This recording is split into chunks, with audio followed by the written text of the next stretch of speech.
Picture this.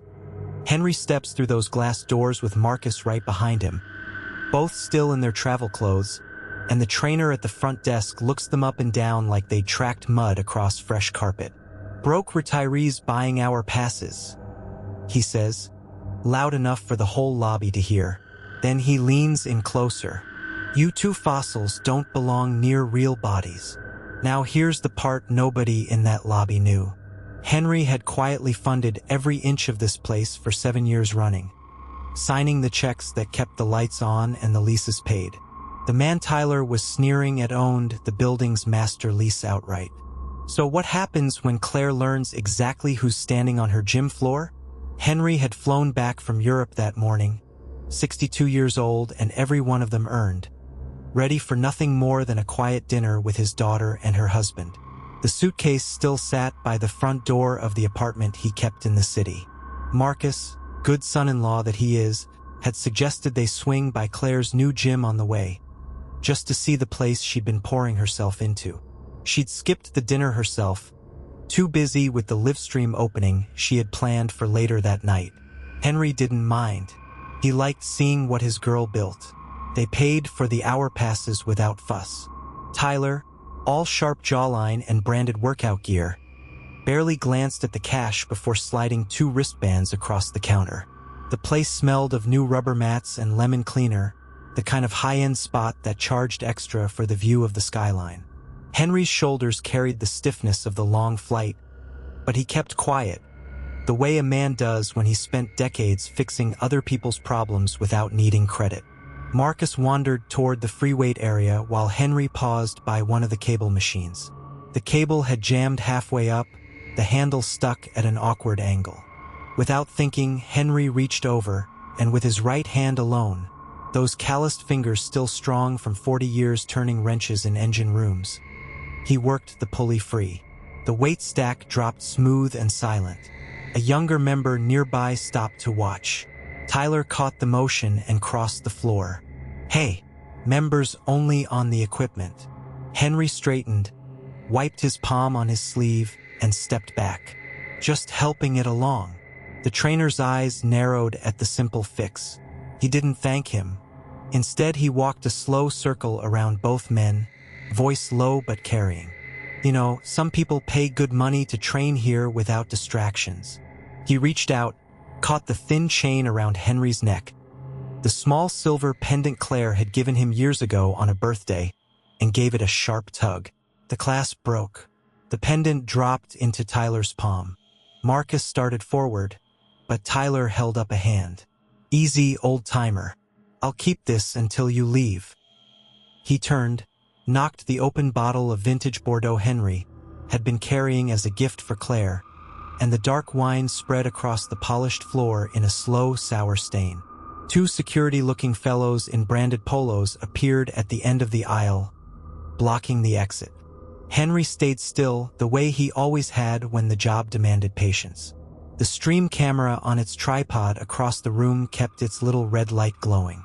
Tyler smirked, necklace still dangling from his fingers. "Looks like you're staying a while." Henry looked at the red light on that stream camera and didn't move. Picture this. The wine already turning sticky under their shoes, 2 security men in matching polos standing shoulder to shoulder at the only way out, and Tyler still swinging that little silver pendant like it was nothing more than loose change. Marcus kept his voice low. "Henry, we can settle this outside." But Henry stayed right where he was. 43 years turning wrenches on naval engines teaches a man when to speak and when the silence does the work for you. The 2 security fellows stepped closer, and that's when the first mini-crisis hit. One of them, young enough to still have acne along his jaw, reached for Henry's wrist the way you'd grab a stray dog. Henry didn't pull away. He just turned his palm so the fellow could see the faded tattoo just below the cuff.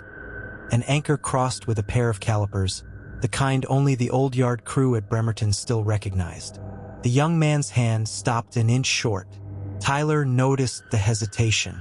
"What are you waiting for? They're not members." The security kid swallowed. "Sir, this one's got the yard mark. My uncle used to wear the same."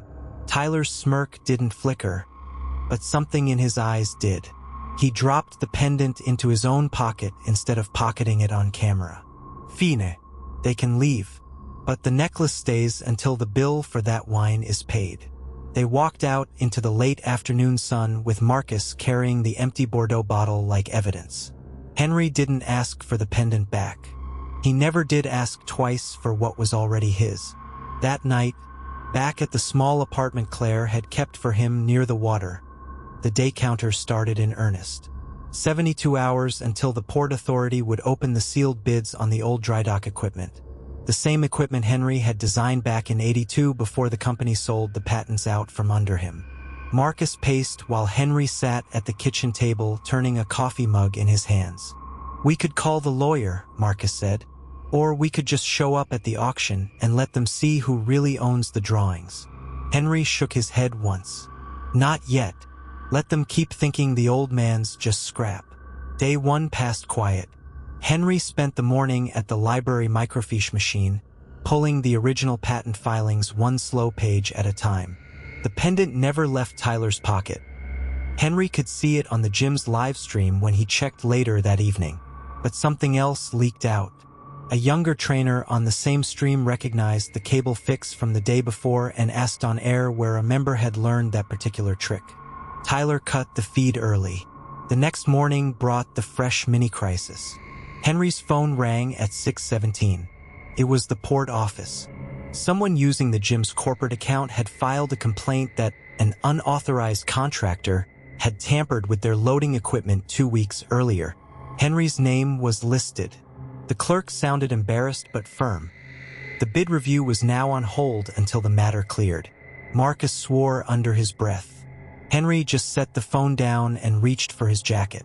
They drove to the gym again, this time without the wine. The same red light on the tripod was rolling when they walked in.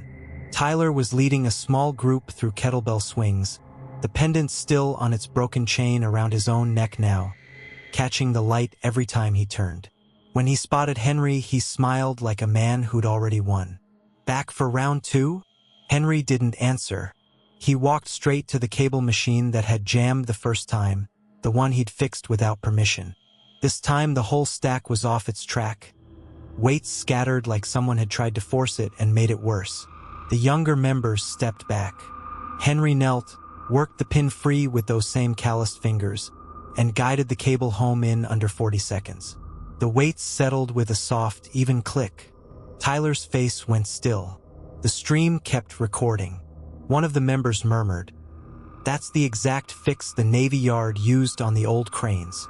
Henry stood, wiped his hands, and looked at Tyler. "We're done here," he said quietly. "You can keep the chain another day. I'll come back for it when the bids open." He turned and walked out before Tyler could answer. Marcus followed, the door swinging shut behind them on the low hum of the machines. The camera kept rolling on Tyler's frozen expression. 71 hours left on the clock, and the first real crack had already shown. The next morning the phone stayed quiet until a little after 10, and that alone felt like a mercy. Henry had poured himself a second cup of coffee and was sitting at the kitchen table with the old Union card still in its plastic sleeve, the edges worn smooth from years of being carried in a wallet. Marcus was on the other side of the table, going through the port paperwork line by line, when the second call came through. This time it wasn't the port office. It was a woman from the insurance adjuster's desk, polite but cool, saying that because of the unauthorized work flag, they had to send an inspector out before the equipment could be cleared for the bid. She gave them a 2-hour window and hung up. Henry didn't swear the way Marcus did. He just folded the card back into his pocket and reached for his jacket again. "We go," he said. Same as yesterday. They drove the short stretch to the gym under a sky that looked ready to open up. The countdown in Henry's head had dropped to 68 hours. Inside, the place was half empty and the red light on the tripod was already lit. Tyler was at the front desk this time, the pendant still on that broken chain around his neck, turning it slowly between 2 fingers like he was weighing what it might be worth. He looked up when the bell over the door rang and gave them the same small smile from the day before. "Didn't think you'd be back so soon," he said. The inspector was already there, a young man in a windbreaker with a clipboard, standing by the cable machine that had jammed twice now. He looked at Henry the way most people look at a man in a work jacket on a weekday morning. "You the one who touched this last?" Henry nodded once. "Twice." The inspector made a note. "We need to see it operate clean, no shortcuts. If it fails again, the whole bid package gets flagged and the gym's liability jumps. That what you want?" Tyler leaned on the counter, pendant catching the overhead light. "Told you he doesn't belong near the equipment." Henry walked past both of them without answering. He checked the stack, ran his thumb along the groove that had been forced out of alignment the night before, and listened to the faint grind still hiding in the pulley. Then he stepped back, asked the inspector for the exact weight he wanted tested, and loaded it himself. The weights rose and fell 3 times without a hitch, the cable seating itself with that same soft click from the day before. The inspector checked the readout twice and made another note, this time without the earlier coolness in his voice. "Looks like it's been maintained by somebody who knows these old stacks," the man said. "Navy Yard markings on the frame match what you just did. You serve." Henry wiped his hands on the rag he kept in his pocket. "Long time ago." The inspector stamped the form. "Cleared for now. Bid review back on. Somebody should thank you for keeping this thing running." Tyler's hand had gone still on the pendant. He didn't say anything as the inspector left. Henry turned to him, voice low enough that only the microphone on the tripod might catch it. 68 hours. I'll be back for what's mine when the bids open." He nodded once at the chain around Tyler's neck, then walked out with Marcus behind him. The door closed on the low hum of the machines and the quiet sound of Tyler clearing his throat like he was about to speak but thought better of it. That afternoon, the port sent a confirmation email that the hold had been lifted. Marcus printed it and taped it to the refrigerator. Henry stood at the sink washing the coffee cups, the water running warm over his hands, and for a moment the only sound in the kitchen was the distant tick of the clock above the stove. The pendant was still out there, and the bids were still coming, and the same quiet work that had kept the old cranes moving at the yard was now doing the same for a piece of loading equipment nobody else had wanted to touch twice. 52 hours to the auction, and the phone in the kitchen rang just after sunrise. Marcus answered it while Henry finished his eggs at the table, the same salt shaker they'd used for 20 years sitting between the plates. The call came from the port office again. A junior clerk this time, voice tight, saying one of the auxiliary winches on the south dock had jammed during a test load and nobody could clear it without shutting down the whole bay for the day. Tyler was already down there, the clerk added, and the bidders scheduled to inspect the main stack were starting to ask questions. Henry set his fork down without hurry. He wiped his mouth, folded the napkin the way he always did, and reached for his jacket on the back of his chair. Marcus held the receiver a moment longer, listening, then covered the mouthpiece. "You don't have to go," he said. Henry just shook his head once and took the phone. "Tell them I'll look at it," he told the clerk. "Keep the bidders in the break room until I get there." He hung up, slipped the old Navy ball cap into his pocket, and nodded toward the door. The pendant was still around Tyler's neck when Henry arrived, glinting once under the open collar of his shirt as he paced near the jammed winch. The cable had kinked around the drum, the same kind of twist Henry had seen 1,000 times on ships that had spent too long in rough water. Tyler's voice carried across the dock.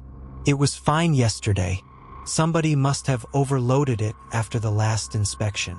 2 of the visiting bidders stood a little apart, checking their watches. Henry didn't speak to anyone at first.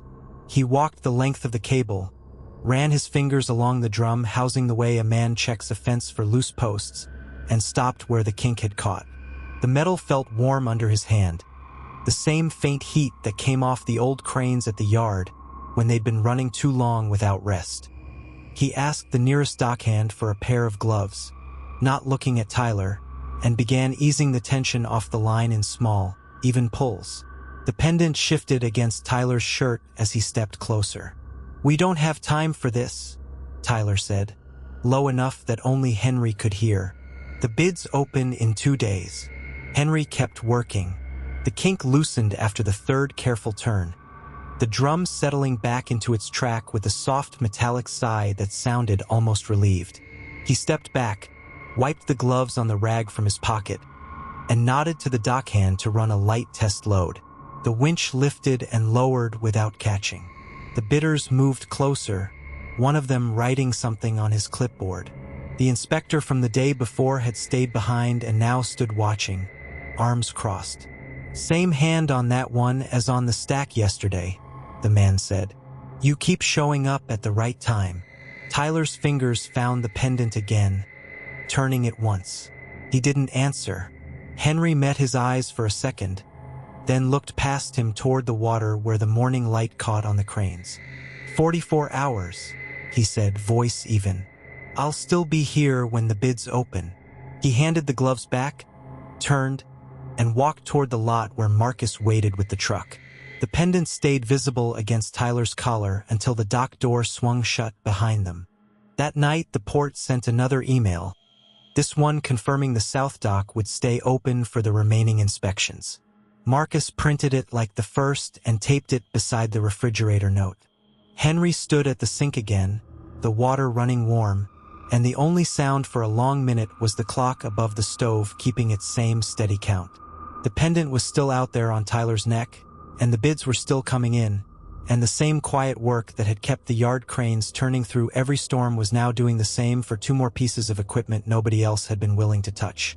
The next morning, the clock above the stove had already ticked past 6 when Henry stepped into his boots. Marcus was already at the table, the printed email from the night before folded beside his coffee cup.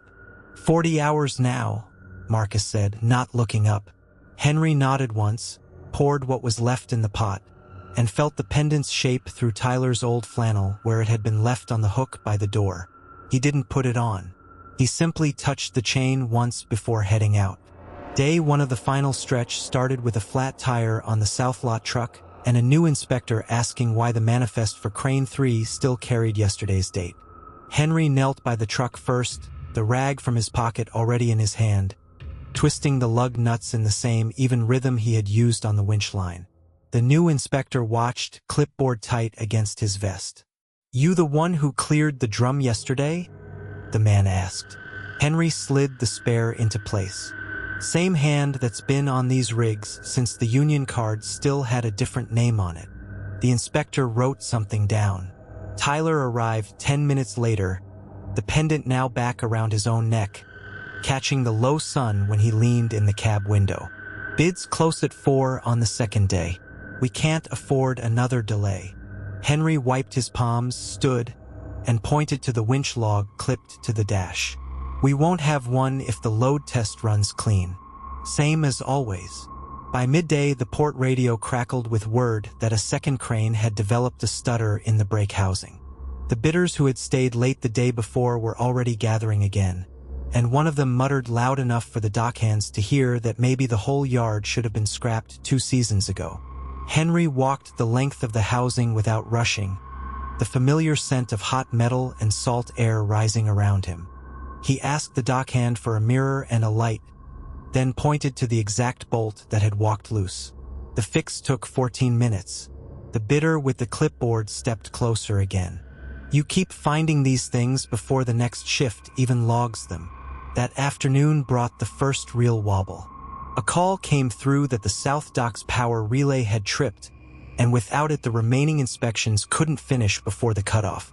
Marcus met Henry at the truck, both of them listening to the same rotary phone message the port office had left on the kitchen machine. 29 hours, Marcus said, hanging up. Henry reached for the pendant where Tyler had set it on the dash, turned it once between his fingers and set it back down. "We finish what we can before dark. The rest waits till morning." They worked past the usual quitting time, the only sound the steady click of the relay housing being opened and reset. When the lights finally held steady, Henry stood with his hands on the rail, watching the water move under the cranes the way it had moved every evening of the last 37 years. The pendant stayed where Tyler had left it, the chain catching the last of the work lights. That night, the same quiet settled over the house. Marcus taped the newest printout beside the others. Henry washed his hands at the sink, the water running warm, the clock keeping its count. The pendant lay on the table now, the chain coiled beside the salt shaker, and nobody mentioned the bids still coming in or the fact that one more relay could still fail before the hammer fell. The pendant stayed on the kitchen table through the night, its chain catching the first gray light when Henry came back downstairs. Marcus had already pulled on his boots by the door, checking the latest printout one more time. "Bids are still climbing slow," he said, "but that fellow with the clipboard's bringing company this morning. Heard him on the radio saying the South Relay fix was a fluke." Henry just nodded, poured coffee into the thermos, and slipped the pendant into his jacket pocket where Tyler used to keep it when he was 12. They drove out under a sky that looked ready to open up any minute. By mid-morning, the new visitors were there. 3 men in pressed shirts who stayed clear of the grease and kept their voices low. One of them, younger than Marcus, pointed at the row of cranes and said the whole line looked tired enough to fail inspection on its own. Henry didn't answer right away. He walked the length of the third crane's boom, listening to the metal settle, then stopped at the base plate and asked for the torque wrench again. The young man watched him tighten 2 bolts that had been left at half-spec when the yard changed hands 5 years back. "How do you know those were the ones?" he asked. Henry answered without looking up. "Because they were torqued wrong the week they went in." That was the first small leak of the story nobody at the rail had heard yet. 14 hours now. The auctioneer's assistant had posted the final notice on the office window, and the bidders who stayed were already placing their papers in the plastic folders. Then the mini-crisis arrived the way these things always did at the docks. A single-line item on the inspector's clipboard that hadn't been there the night before. The main power feed to the loading ramp had shorted under the weight of last winter's ice, and without it the cranes couldn't be demonstrated under load. One of the newer bidders laughed once, short and sharp, and said the ramp was just more proof the whole operation should be sold for parts. Marcus looked at Henry the way a son looks at a father who's been asked one question too many. Henry pulled the pendant from his pocket, turned it twice, and set it on the rail. "Give me the schematic," he said. They worked through lunch while the others watched. Henry didn't rush. He traced the old wiring diagram with his finger the way he had the first time those lines were drawn, the day the ramp was built to move freight instead of scrap. The fault sat in a junction box that had been painted over twice. He opened it, found the corroded splice, and replaced it with a length of wire he carried in the truck for exactly this kind of thing. When the ramp powered up again, the lights along the dock came on one by one, and the same young bidder who had laughed earlier stepped closer to read the serial plate on the crane nearest the rail. He stopped, looked at Henry, then back at the plate. "This crane's first operator log has your name on it from 1987, he said. Henry only answered with the click of the breaker resetting. Marcus taped the new work order beside the others on the kitchen wall that evening. The pendant lay between them on the table again, the chain straightened by Tyler's small fingers years ago, the surface still warm from Henry's pocket. Outside the window, the crane stood dark against the water, and the next day's countdown sat in black ink on the auction notice. 12 hours and change. The bidders' cars were already parked along the fence for the morning viewing. Henry washed his hands at the sink, the warm water running over the calluses that had come from every one of those cranes, and wondered, not for the first time, how many more small failures would line up before the hammer fell. 11 hours left when the alarm on the kitchen stove went off, the same old bell that had rung for shift changes back when the dock still moved freight instead of paperwork. Henry poured the coffee into the thermos the way he always did, black and strong enough to stand a spoon, then folded the auction notice once more and slipped it under the salt shaker. Marcus was already out by the fence, talking low to the early arrivals who had come to poke at cereal plates and kick tires. Tyler sat at the table with the pendant in his lap, turning it slow like it was a puzzle he might one day figure out. The first real trouble of the day showed itself just after the coffee cooled. A chain on the middle crane had slipped its guide during the night wind, and one of the sharper-eyed bidders, A man in a pressed vest who kept checking his watch like the dock ran on his schedule, pointed it out loud enough for everyone to hear. "That's not going to hold a demonstration load," he said, and a few heads nodded. Marcus looked over at Henry again, the same look from yesterday, but this time Henry stayed by the rail a moment longer. He could feel the pendant through his shirt pocket, warm against the cotton from the morning sun. The chain wasn't the real problem, though. The guide itself had been swapped years back for a lighter bracket that didn't match the original drawings, and the bracket had worked itself loose where the weld met the old steel. Henry didn't announce it. He just walked to the truck, came back with a length of wire and a small clamp, and climbed the ladder one careful rung at a time. The bidders watched. The man in the vest stepped closer but didn't offer to help.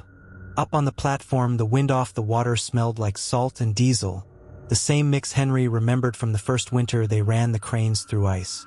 He tightened the clamp, rerouted the chain around the original bracket still hidden under a later layer of paint, and tested the tension with his palm flat against the links. It held. When he came down the ladder, the vest man was still there, reading the faded stencil on the side of the crane house. "You knew the bracket was wrong without checking the prints," he said, not quite a question. Henry wiped his hands on the rag from his back pocket. "Some things you carry in your head longer than on paper," he answered. The man nodded once, not smiling exactly, but the watch stayed in his pocket after that. By noon, the viewing had thinned to just the serious ones. Marcus taped a fresh work order beside the others on the wall, the paper curling at the edges from the damp air. The pendant sat between the coffee cups again, its surface catching the light from the window. Tyler had left a small thumbprint on the chain from earlier, and Henry left it there. Outside, the crane stood ready, the middle one's guide now riding true on the line it had been built for. 9 hours remained on the countdown the bank had printed in block letters across the top of the notice, and the last bidder's car pulled away slow enough that the tires left clean tracks in the gravel. Henry rinsed the mugs at the sink, the warm water running over the same calluses that had once turned the first control levers on these very machines, and wondered how many more quiet fixes would be asked of him before the hammer finally dropped. You could feel the weight of those 9 hours settling over the yard like a low fog. Henry dried the mugs, set them back on the shelf above the sink, and stood for a moment with his hand resting on the counter where the pendant still lay. The chain caught the last light from the window, the little thumbprint from Tyler's earlier visit still plain on the metal. By the time the first gray light touched the water the next morning, the countdown had tightened to 5 hours. Henry had slept on the old couch in the office, the same one he'd used during the long winters when the cranes ran double shifts. He woke to the sound of gravel crunching under tires. It was the vest man again, only now he had a young fellow with him carrying a clipboard and a measuring tape. They walked straight to the middle crane. The vest man pointed up at the guide Henry had fixed the afternoon before. "We need to confirm the load rating on these lines," he said. "Bank wants numbers before the papers are signed." The young fellow started climbing without a word, tape in hand. Henry stayed by the office door, watching. He didn't need to hear the numbers to know what was coming. A moment later, the young fellow called down that the cable showed where the prints didn't account for. The vest man looked over at Henry then, the first direct question of the day in his voice. "Any reason we shouldn't list this one as is?" Henry stepped forward slow, the pendant now tucked safe in his shirt pocket the way he'd carried it every morning for 30 years. He asked if they could run the motor once more, just to hear the tension. The vest man nodded, and the young fellow flipped the switch. The cable hummed wrong, a faint knock that hadn't been there the night before. Henry climbed the ladder again, same careful steps, and found the new wear point right where the reroute had shifted the load. He came down with a short length of the damaged cable in his hand and laid it on the hood of the vest man's car so the light caught the frayed strands. "That bracket you bypassed?" the vest man said after a long look at the cable. "It wasn't on any drawing I've seen. How long have you been keeping these machines upright?" Henry didn't answer right away. He wiped his hands on the same rag and looked out at the water, the place where the original footings had gone in before any of the current paperwork existed. The vest man waited, then folded the damaged cable into a plastic bag and told the young fellow to note the fix as a condition of sale. By mid-morning, the serious bidders were back, walking the gravel in pairs. Marcus stood by the office door with fresh coffee, the work orders still taped to the wall behind him. The pendant had moved again, this time resting beside the thermos Tyler had left the day before. Henry watched it catch the light while the vest man's clipboard went from one crane to the next. 3 hours remained on the bank notice when the phone in the office rang. Marcus answered and held it out without a word. On the other end was the voice of a man Henry hadn't spoken to in 20 years, asking whether the middle crane's original build sheets were still in the drawer under the counter. Henry set the receiver down gentle, opened the drawer, and pulled out the faded folder no one had touched since the first winter the ice had come in thick enough to stop the river traffic. He left the folder closed for now, but the edge of it rested against the pendant on the counter, the two objects side by side while the bidders kept circling outside. The folder sat heavy on the counter, its edges curled from years in the drawer, but Henry didn't open it yet. The phone call had stirred something the bidders outside couldn't see, and the pendant rested right against it like it had chosen its place on purpose. Marcus came back in from the gravel lot, wiping his hands on his pants, and asked what the call was about. Henry just nodded toward the folder. "Old build sheets," he said. Marcus didn't press. He went back to taping up another work order while the vest man's clipboard moved from the second crane to the third. 2 hours remained on the bank notice when the new problem showed itself. One of the younger bidders, a man in a pressed blue jacket, tried to start the middle crane's auxiliary motor. The engine turned over once, coughed, and went silent. Blue Jacket swore and tried again, but the only sound was a slow drip from the fuel line onto the gravel. He turned to Marcus and said loud enough for everyone to hear, "This one's scrapped too. You can't even get it to idle for a demo." Marcus looked at Henry, who was still standing in the office doorway. The pendant caught the light again as Henry stepped out, rag in hand, and walked over without a word. He climbed the same ladder he'd used that morning, the one with the taped rung, and pulled the access panel on the motor housing. The smell of old diesel rose up warm from the block. Inside, the line was pinched exactly where the reroute from the night before had shifted the weight. Henry reached in, loose and careful, and freed the kink with 2 fingers. The drip stopped. He came down, wiped his hands, and motioned for Blue Jacket to try again. The motor caught on the second turn and settled into a steady idle that carried across the water.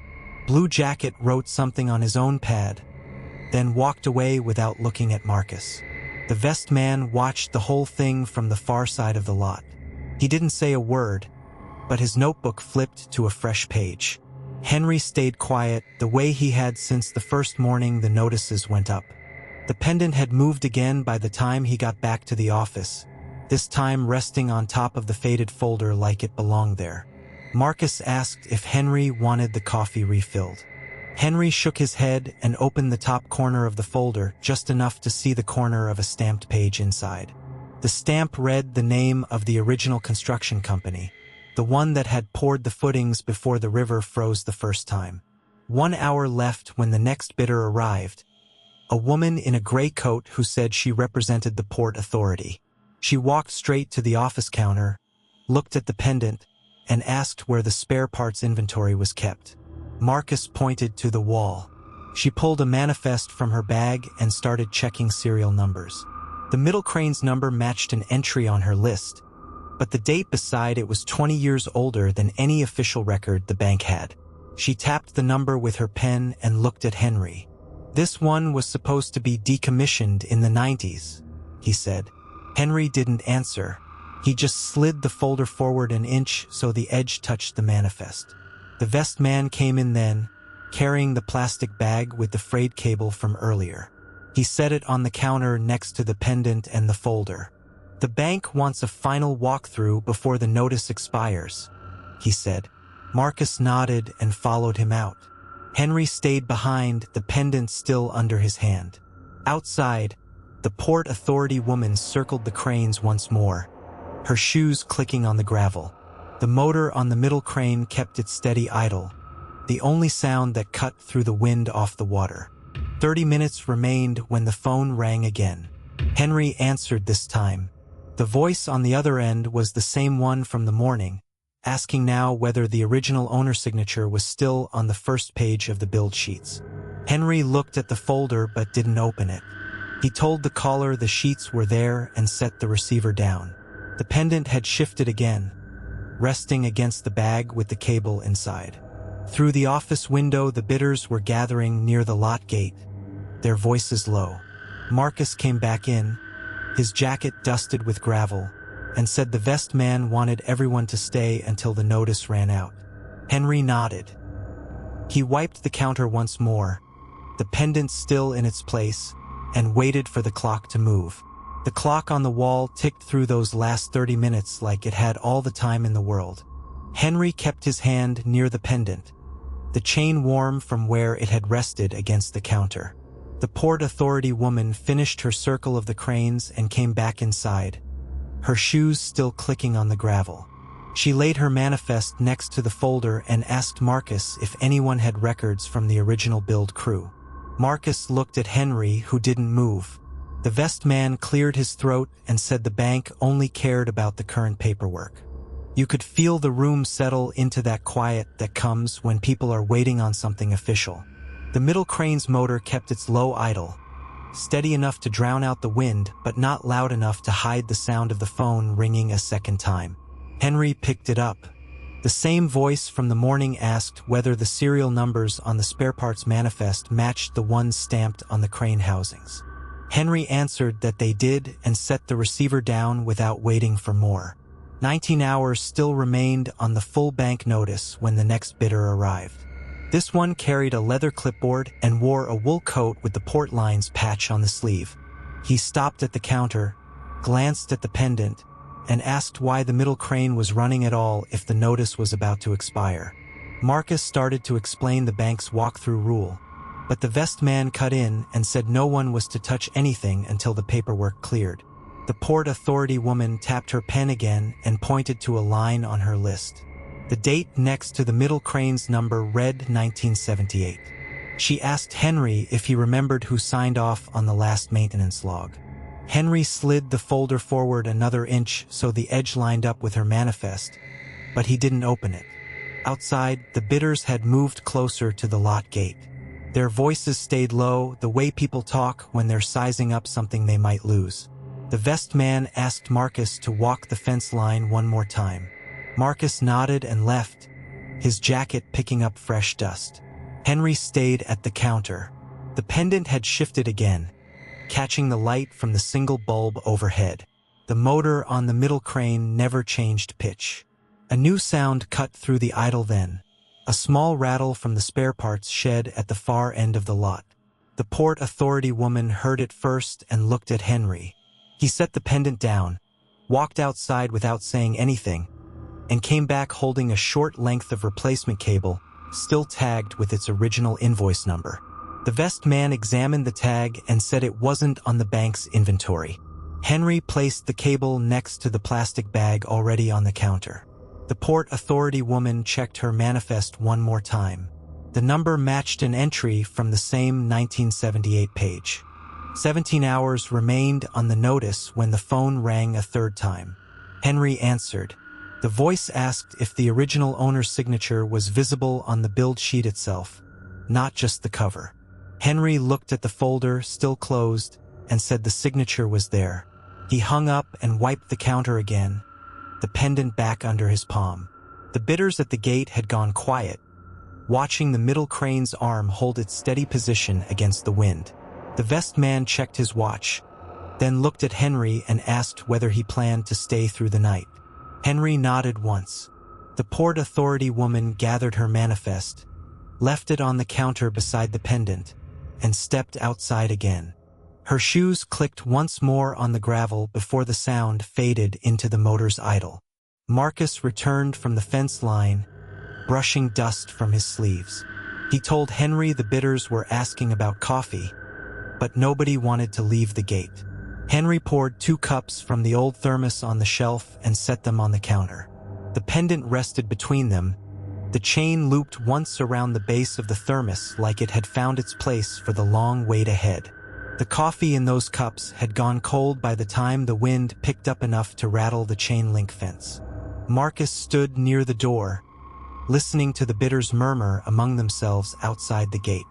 Henry kept his hand on the pendant, feeling the metal warm under his palm, the way it always had during long nights at the plant back when the cranes first went up. 17 hours left on the notice, and the Port Authority woman's manifest still lay open on the formica, its edges curling from the damp. A new sound crept in around the motor's steady hum. A low scrape, metal on concrete, coming from behind the spare parts shed. Marcus turned first. "Someone's trying the rear gate," he said, keeping his voice low. Henry nodded, lifted the pendant by its chain, and set it gently on the counter before stepping outside. The vest man stayed put, checking his watch again like the countdown might change if he stared hard enough. Henry walked the length of the lot without hurry, his boots finding the same ruts in the gravel he'd walked for decades. At the rear gate, a younger bidder in a press jacket was tugging at the lock with a pair of bolt cutters that didn't fit the hasp. The chain gave one soft clink, then went still when Henry's shadow fell across it. The bidder straightened, face flushed under the security light, and muttered something about just wanting a closer look at the middle crane's serial plate. Henry didn't answer. He simply reached into his pocket, pulled out the original lock key on its worn leather fob, and held it up so the bidder could see the stamp number that matched the crane's 1978 build sheet. The bidder stepped back without another word. Back at the counter, the vest man had poured fresh coffee from the thermos. "They're getting restless out there," he said. Henry set the key beside the pendant. The chain caught the light again, the small etched mark on its back. A single initial and the year, visible for a moment before the metal settled flat. The Port Authority woman returned from her walk around the fence line, her shoes carrying fresh dust. She glanced at the key, then at Henry, and asked if he meant to keep that gate locked all the way to the auction. He nodded once, the same quiet motion he'd used when the first notice arrived. The hours slid forward like slow traffic on the old coastal highway. 15 left now. The bidders at the gate had started sharing a thermos of their own, but nobody crossed the line. Marcus wiped the counter again, the cloth catching on a faint ring left by the pendant's base. The motor on the middle crane never faltered, its pitch unchanged even as the wind shifted and carried the smell of salt and old grease across the lot. Henry stayed seated, the folder still closed in front of him, though the Port Authority woman had asked twice whether he planned to open it before morning. A second rattle came just before dawn, lighter this time, from the main lot gate itself. One of the bidders, an older man in a faded work jacket, had leaned too hard against the chain and loosened a link. Henry rose, walked out again, and lifted the loose section with both hands, twisting it back into place with the same deliberate care he'd used on the cranes decades earlier. The bidder watched, then offered a quiet, "Didn't mean to cause trouble." Henry answered with the smallest shake of his head, the kind that spoke of years spent fixing what others had left half done. When he returned to the counter, he set the pendant down once more, its chain looping naturally around the thermos base as if it belonged nowhere else. The vest man checked his watch a third time. 13 hours, he said, and the words hung in the air between them like the motor's unchanging drone. The Port Authority woman gathered her manifest again but left it near the key and the pendant. Marcus poured the last of the coffee. Outside, the bidders had gone quiet, their eyes on the steady arm of the middle crane holding its position against the coming light. Henry stayed where he was, palm resting over the metal once more, the long wait settling deeper into the lot with every slow turn of the hour hand. 13 hours can feel like a single held breath when the lot is quiet and the only steady sound is that motor turning over the same stretch of air. You could see it in the way the bidders stayed gathered by the chain link, Their thermos passed hand to hand without anyone raising their voice. The vest man checked his watch again, the metal band catching the first gray light, and you had to wonder what he expected to change before the sun cleared the water tower. Then the motor missed its rhythm. Just once, a short hitch that carried across the lot like a cough no one wanted to claim. The Port Authority woman straightened, her manifest rustling against the counter. "That's new," she said. The vest man leaned forward. "If the equipment is failing before the bids open, that changes the terms."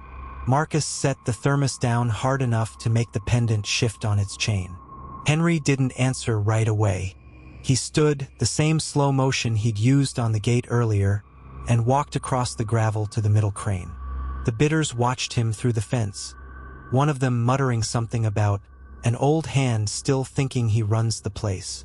Henry reached the base, rested both palms on the housing the way you might steady a skittish horse, and waited. The motor caught again, steady as before. He stayed there another minute, listening, then turned a single bolt with the flat of his thumb. No tool needed, just the right amount of pressure learned from years of the same task. The sound settled back into its low drone. He came back to the counter without looking at anyone. The pendant had slipped halfway off the thermos. He looped the chain once more around the base and left his hand resting beside it. 11 hours, the vest man said, as if the words themselves might force something open. The folder stayed closed. The Port Authority woman asked him again, quieter this time, whether he meant to say anything about the manifest before the bidders came through the gate. Henry gave the smallest shake of his head. Outside, one of the older bidders, the same man in the faded jacket, called softly through the chain. "Whatever you just did," it held. "Thought you ought to know." Henry didn't reply, but the line of his shoulders eased the way it does when a man hears his own work recognized without having to ask for it. Time moved in those small pieces. 10 hours. The wind picked up enough to carry the smell of diesel and salt closer to the counter. Marcus poured what was left of the coffee into 3 cups, leaving one near Henry's hand. The pendant caught the light each time the thermos was lifted, its surface worn smooth except for a single initial you only noticed when the angle was right. 9 hours and the first real push came. A younger bidder in a city coat tried the gate latch, testing whether the earlier repair had held. Clicked open half an inch before the chain caught it. The vest man started to stand, but Henry was already moving again. He walked to the gate, lifted the loose link with both hands the way he had before, and threaded it back through the post so the latch wouldn't give again. The city coat man stepped back, hands raised. "Didn't mean to jump the line," he said. Henry answered with the same small shake of his head that had answered every question that night. When he returned, the pendant was waiting exactly where he'd left it, the chain still warm from the thermos. The Port Authority woman folded her manifest once more and set it beside the key. 8 hours, she said, almost to herself. The motor kept its steady note, and the bidders stayed quiet on the far side of the fence, their eyes following the slow sweep of the crane arm against the lightning sky. Henry kept his palm near the pendant, the long stretch of waiting settling into the lot the way it does when a man has already decided how the next hours will go. The hours kept shrinking like that, one by one, until the sky over the water turned the color of old tin. Henry stayed at the counter, the pendant warm under his fingers, while the motor hummed its same even note. The bidders on the other side of the fence had grown still again, their faces turned toward the coming light. Marcus set the last of the coffee aside and watched the gate without saying a word. You have to picture what happened next because none of them expected it. At 6 sharp, the Port Authority woman checked her watch, folded the manifest one last time, and walked to the gate herself. She undid the chain Henry had fixed, swung it open, and let the first bidders through. The older man in the faded jacket came first, then the rest quiet as churchgoers. They gathered around the crane controls where Henry still sat. The auctioneer arrived with his clipboard and started the bidding, but the numbers didn't move the way they usually did. Every time someone called out a figure, The Port Authority woman looked to Henry before she wrote it down. At last she set the clipboard on the counter.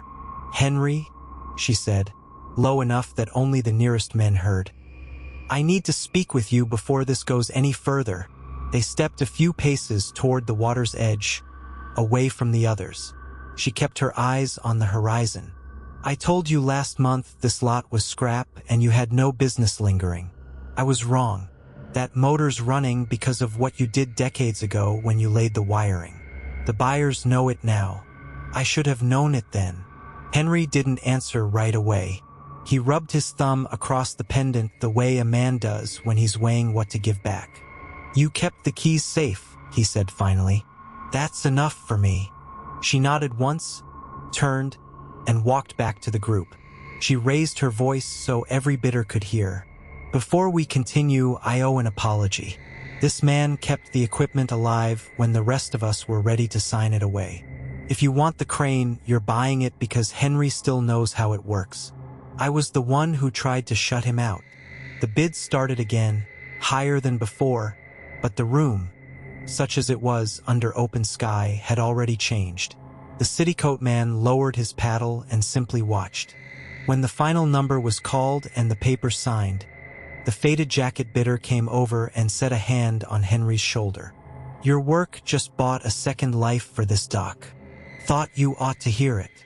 Later, when the lot had emptied and the new owners had driven off, Henry walked back to the counter alone. The pendant lay exactly where he'd left it. He picked it up, turned it once in the morning light so the single initial caught the sun, then slipped the chain over his head the way he had every morning since his wife gave it to him 40 years before. Marcus stayed behind to lock the gate. "You heading home?" he asked. Henry looked out across the water, then at the steady line of the crane arm against the sky. "Home first," he said. "Then I'll come back tomorrow and show them where the next repair goes." The moral of a story like this is never the loud part. It's the quiet truth that a man's worth isn't measured by the title on a door or the cut of a coat, but by what he chooses to keep working when everyone else has already walked away. Henry had kept that promise for a lifetime. The people around him finally saw it the same way the pendant had always seen it, plain, steady, and still catching the light.